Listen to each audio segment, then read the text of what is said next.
श्रीराम समर्थ. श्री ब्रह्मचैतन्य गोंदवलेकर महाराज प्रवचन सेवा 26 जून. प्रवचनकार सदैव सद्गुरुचरणी नतमस्तक असणाऱ्या संगीत अलंकार रेखाताई गायकवाड, शिर्डी कोपरगाव.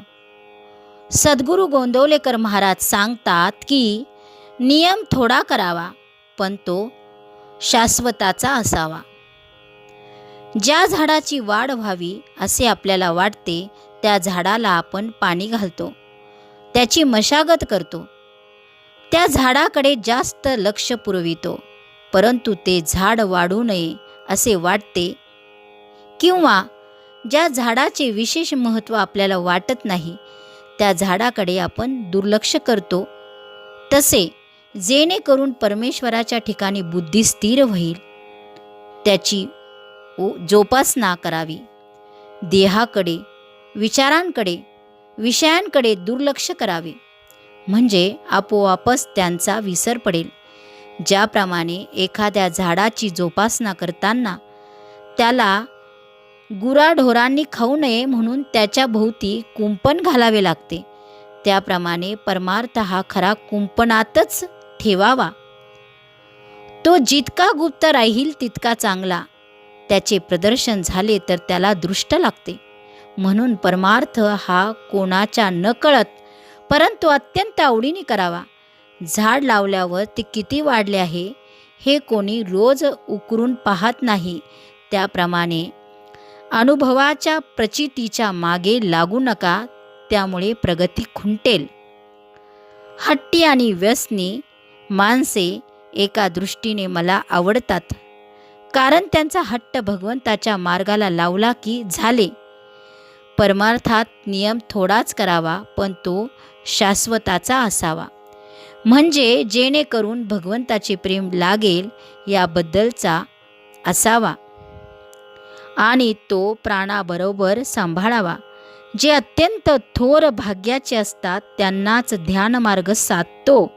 हा मार्ग फार थोरांचा आहे. ध्यानामध्ये जगाचाच विसर पडतो. त्या अवस्थेमध्ये दिवस काय पण 5 वर्षसुद्धा जातील पण त्याच्या देहाला काही होणार नाही. आपल्यासारख्याला साधनात साधन म्हणजे भगवंताचे नाम, दानात दान म्हणजे अन्नदान आणि उपासनात उपासना म्हणजे सगुणाची उपासना. या तिन्हीमुळे देहाचा विसर पडतो. म्हणून शक्यतो या 3 गोष्टींची कास धरा. मनुष्याची साहजिकच प्रवृत्ती व्याप वाढविण्याकडे असते. द्वैत वाढवून त्यात अद्वैत पाहण्यात आनंद असतो, हेही खरे. साधे मधमाशांचीच उदाहरण घ्या. त्या अनेक झाडांवरून मध गोळा करतात आणि नंतर तो पवळ्यात एकत्र करतात. अशा एकत्र केलेल्या मधाचा केवढा गोड साठा होऊ शकतो बरे.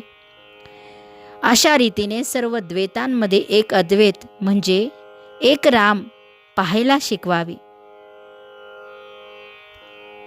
अशा रीतीने सर्व द्वैतामध्ये एक अद्वैत म्हणजे एक राम पाहायला शिकावे. आणि ज्याला सर्वत्र राम पाहणे असेल त्याने स्वतःमध्येच राम पाहून प्रत्येक कृती ही रामाची समजावी. स्वतःमध्ये राम पाहिल्याशिवाय तो सर्वत्र पाहता येणार नाही. तेव्हा स्वतःचा म्हणजे देहाचा विसर पडल्याशिवाय सुख लाभणार नाही आणि देहाचा विसर राममय सृष्टी झाल्यानेच होईल. म्हणून अखंड भगवंताच्या अनुसंधानात रहा. आजचे बोधवचन. परमार्थाला अगदी स्वतःपासून सुरुवात करायची असते.